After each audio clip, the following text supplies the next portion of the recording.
Alright, so now let's talk about nucleophilic acyl substitution, and we're going to list all the specific types of reactions. And the one thing that I feel like is really important and definitely worth making note of, when we were talking about the identity of Z as a part of your, I should just draw this thing out, as a part of your compound, that as basicity increases, the stability of the molecule increases, the more likely we are to go there. So these reactions are always going to be converting less reactive compounds into, more reactive, so we're going to be going from an unstable molecule to a more stable molecule. And that shouldn't be counterintuitive, right? It's the reverse is not true, though. And I'll explain why with what I'm talking about there. So let's just go over the main overview of the type of reactions that we go. So we're going to have some type of a carboxylic acid derivative, and I'm going to go ahead and keep that in the abstract of Z. And I'm going to be reacting Z with really only 4 types of substrates. One of the things, I'll switch colors, but I'll just use arrows too. So one of the things that I'm going to be using is that's an R, a carboxylate anion. That's one of my reactants that I'm going to get. I'm going to be using water, or more specifically, hydroxide. That's one of my reagents. The other reagent that I can use is an alcohol. And then the last is some type of a ammonia or amide. I'm just going to go ahead and put that into, or an amine, sorry. Put that into to substitute for the R groups. So when I run each and every one of these reactions, what am I going to get out of this? So if I run, I'll do it in a different color just to clarify the point that I'm making. So if I run this reaction here, I'm going to get myself a nice little anhydride. This with water or a hydroxyl group. Usually I'm going to be forming a carboxylic acid. Keeping in mind, as I'm leaving this in the abstract though, it's usually depends on whether or not the reaction will go forward, depends on the stability or the basicity of Z. And I can also run these reactions with alcohols that are going to give me esters. And then lastly, I can run these with primary or secondary amines or with ammonia in order to give myself primary, secondary, or tertiary amides. Cool. On to the individual ones, let's talk about acid chlorides. And as you can tell, acid chlorides are the least stable species of the carboxylic acid derivatives. Chlorine is the weakest base of all the leaving groups that we're going to talk about. Chlorine is also a very good leaving group. So this is going to be a very unstable molecule. This is going to readily react with nucleophiles.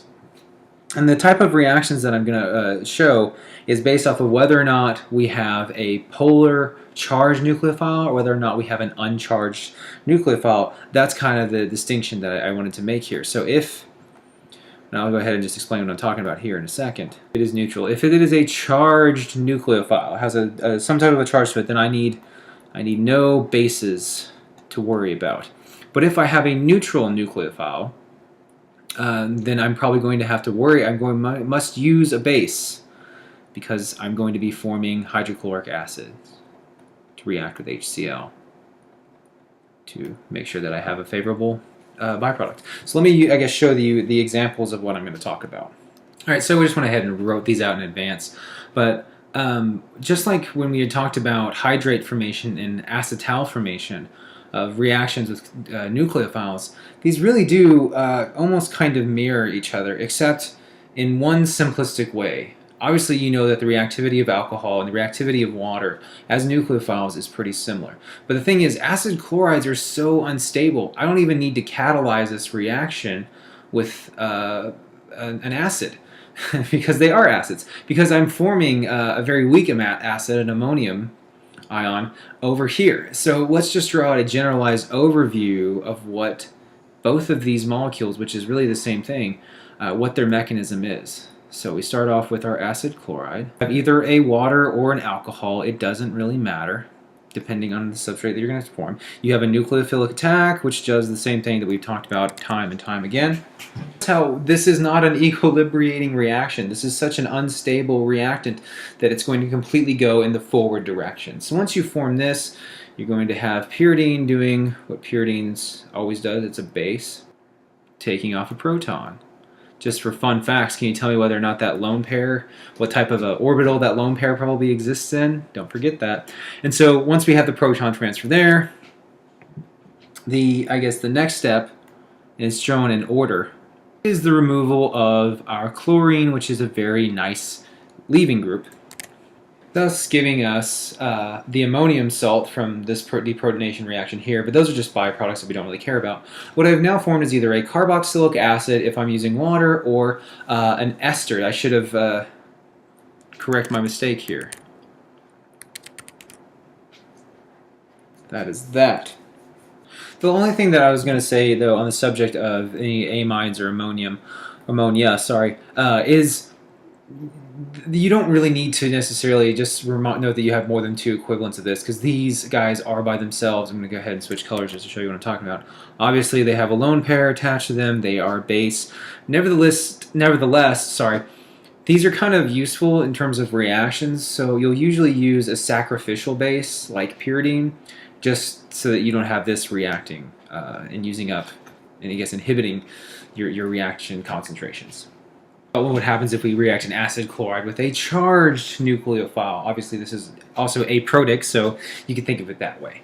And so I'm going to go ahead and this is my generalized mechanism that I have, is the chlorine makes a really good leaving group. Obviously it's even weaker base than this deprotonated carboxylic acid, if you could think about it. Carboxylate. And what we give ourselves is an anhydride as a product. For we have a very unstable negative charge attracted to the positive charge of this carbon here. This bond is highly polarized, and we get the movement of electrons to the top end of the oxygen. That's nothing new. This is an irreversible reaction, though. We're finally done with those equilibrium arrows of the last one. We have the electrons moving back down, and chlorine, being a good leaving group, goes ahead and leaves, and that's it. Final product of an anhydride. Hooray!